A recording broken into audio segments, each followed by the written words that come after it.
Hello বন্ধুরা, welcome to রুমানাস kitchen. তা আজকে আমি বাজারে চিংড়ি মাছ আনতে দিয়েছি। দেখতেই পাচ্ছেন 300 গ্রাম চিংড়ি মাছ আছে। তা দু রকম চিংড়ি মাছ আছে, বড় চিংড়ি মাছ একদম পাওয়া যায় না, আজকে রান্না পুজো। তাই চিংড়ি মাছটাকে আমি পুরো খোলা ছাড়িয়ে ফেলবো। তা চিংড়ি মাছের আজকে ভর্তা বানাবো। আপনারা আমার ভিডিওটা প্রথম থেকে শেষ পর্যন্ত অবশ্যই আপনারা দেখতে থাকবেন। তা দেখুন বন্ধুরা, চিংড়ি মাছগুলো আমি এইভাবে ছাড়িয়ে নিয়েছি।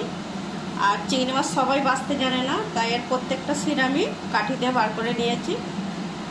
আর চিংড়ি মাছটায় আমি হলুদ গুঁড়ো দেব,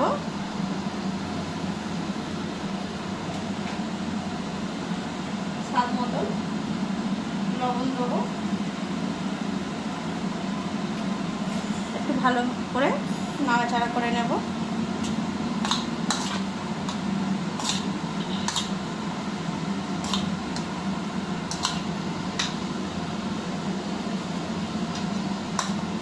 কড়াটা আমি বসিয়ে দিয়েছি, সর্ষের তেল দেব,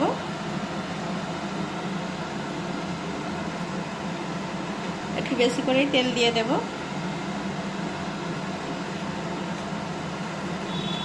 তা ভর্তা বানানোর জন্য আমি লাল লঙ্কা ভেজে নেব।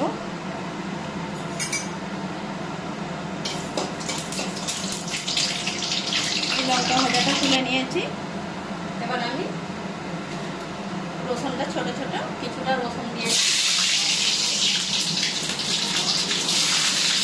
রসুনটা ভেজে নেব।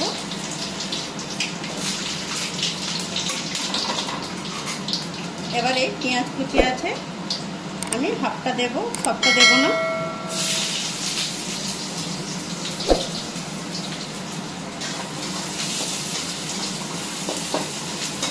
লঙ্কাটাই আমি লবণ দেবো, মচমচে হয়ে যাবে।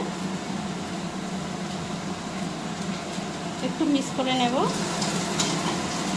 পেঁয়াজটার সাথে 4টে কাঁচা মরিচ দেব। আপনারা যেরকম ঝাল পাবেন সেরকম দেবেন।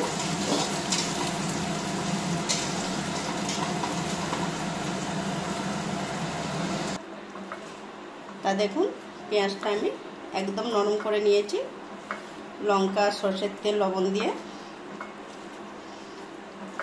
এবার এর মধ্যে আমি ধনেপাতা কুচিটা দিয়ে দেব।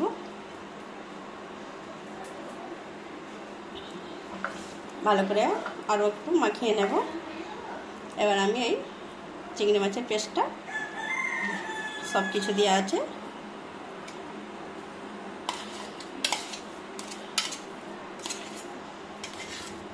আপনারা নিশ্চয়ই দেখেছেন কিভাবে আমি বানাচ্ছি।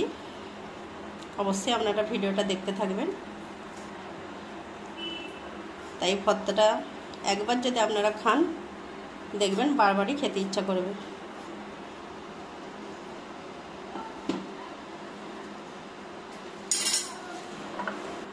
তা দেখুন বন্ধুরা, চিংড়ি মাছ ভর্তাটা আমার বানানো হয়ে গেছে। তা আমার রেসিপিটা যদি আপনাদের ভালো লেগে থাকে, লাইক শেয়ার কমেন্ট করবেন।